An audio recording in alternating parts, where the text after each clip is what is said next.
Ask yourself this question: what is the bravest thing that you have done on guitar? Really think about this.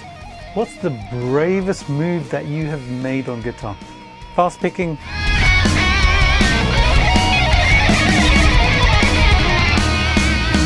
complicated solo,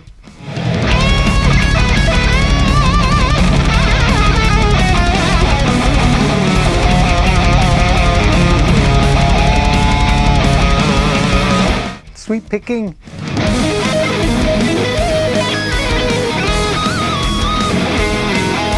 Paul Gilbert style arpeggios.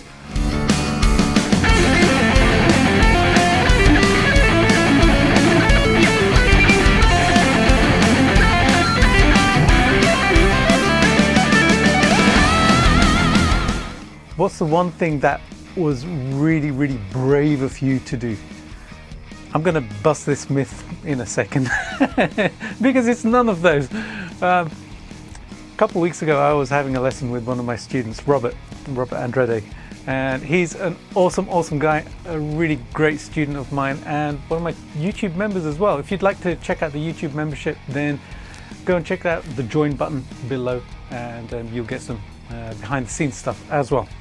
Anyways, Robert and I were having a lesson, and he'd come to lesson and he said, look, I haven't prepared anything for today, so you can teach me whatever you like. So I said, all right, I'm going to teach you a technique which is going to make you extremely uncomfortable today.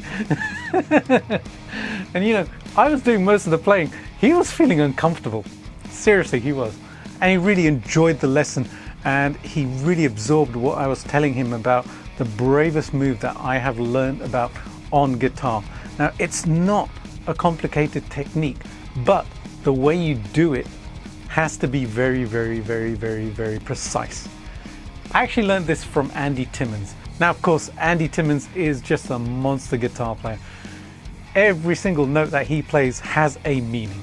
It has feel, it has so much emotion just contained in every single note. Everything he does is purposeful. And I heard him say on an interview some time ago, the bravest thing to do on guitar is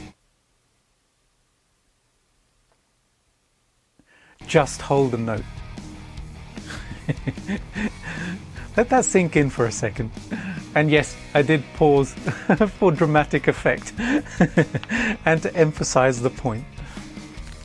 Just holding a note, doing nothing with it, no vibrato. You can do string bend at the beginning, but nothing in between. Just holding it. Not just like, you know, 1, 2, and then do something, but what if you held it for a bar? What if you held it for 2 bars? What if you held it for 3 bars or 4 bars? This is actually quite a special thing to do, and it is a very brave move to do. Now, this is different from not being able to do vibrato or string bends or going to something else and just kind of awkwardly kind of holding a note and then just kind of freezing. And that doesn't sound good. But when you bookmark just the note which is just held for a period of time with, let's say, vibrato at the end, or going into it with something, then it really makes an impact. Why? Because everything just stops for however long you want it to. Now, why is this a brave move to do? Well, because it does make people feel uncomfortable. When I was having the lesson with Robert, you know, like I said, I was doing the playing. He was the one who was feeling uncomfortable. And I actually asked him about it at one stage. I said, does it make you feel uncomfortable? He said, yes, very.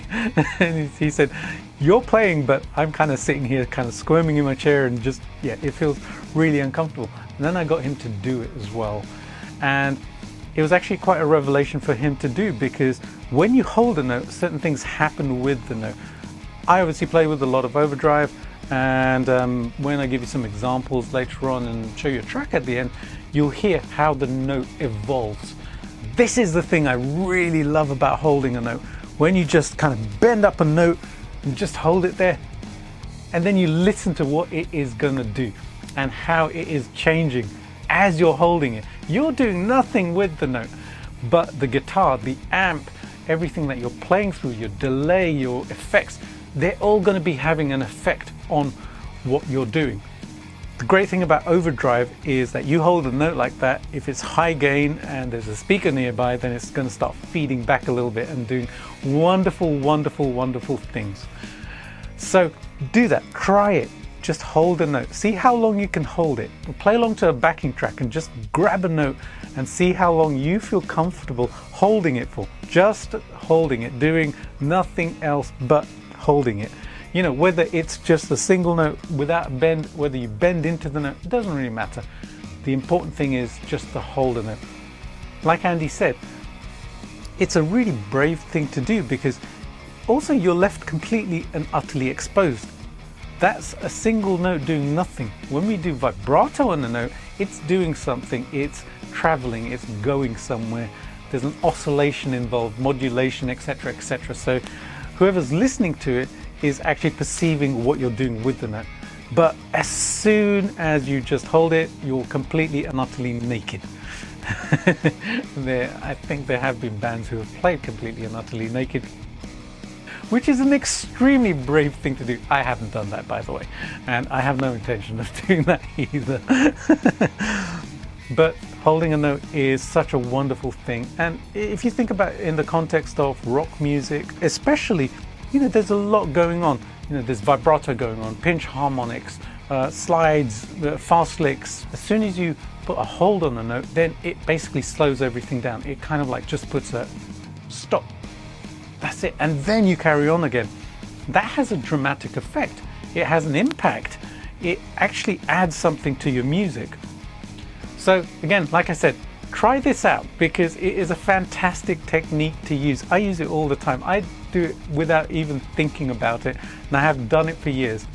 So in the track that I did with my SLO30 a few weeks ago, I noticed at the beginning that I did that first note and I just held it.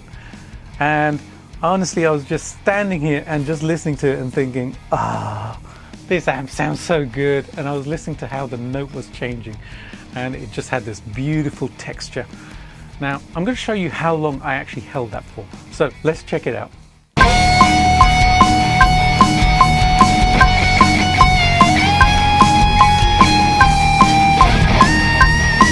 So did you see that?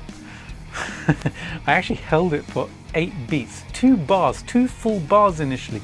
Then I did some picking, and then I did a couple of bends. What did I do with the bends? I held the notes again. You know, so for another 2 bars, I was doing nothing with the notes. They were just static, they were just single notes. But how did I get away with doing that without it sounding awkward?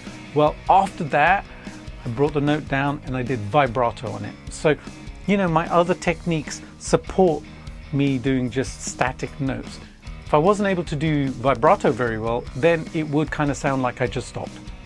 And I have heard guitar players do that. And does it sound good? Great. Well, not to my ears. You know, if it sounds good to other people, that's totally cool. But, you know, I want something to happen in the music. I'm always looking for that special little bit of magic. And the contrast between that held note, it evolving, blooming, a little bit of picking, just the same note, just to bring it out, then a few bends, and then at the end holding it again for another 2 bars, bringing it down, and then doing a vibrato. That's it. That brought it home. It was touchdown. Beautiful technique to try out. I hope you enjoyed this today. If you like videos like this, please do hit that subscribe button and hit the bell notification if you haven't done so already. And to all of the people who have already subscribed, thank you so much. I so appreciate you guys coming back and watching all of these videos. If you like videos like this, let me know in the comment section and I shall do some more as well.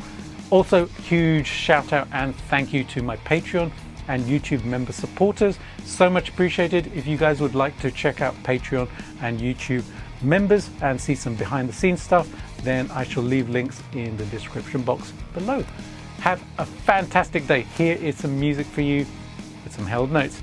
Yeah, enjoy it. Have a great day, guys and girls. See you later. Bye.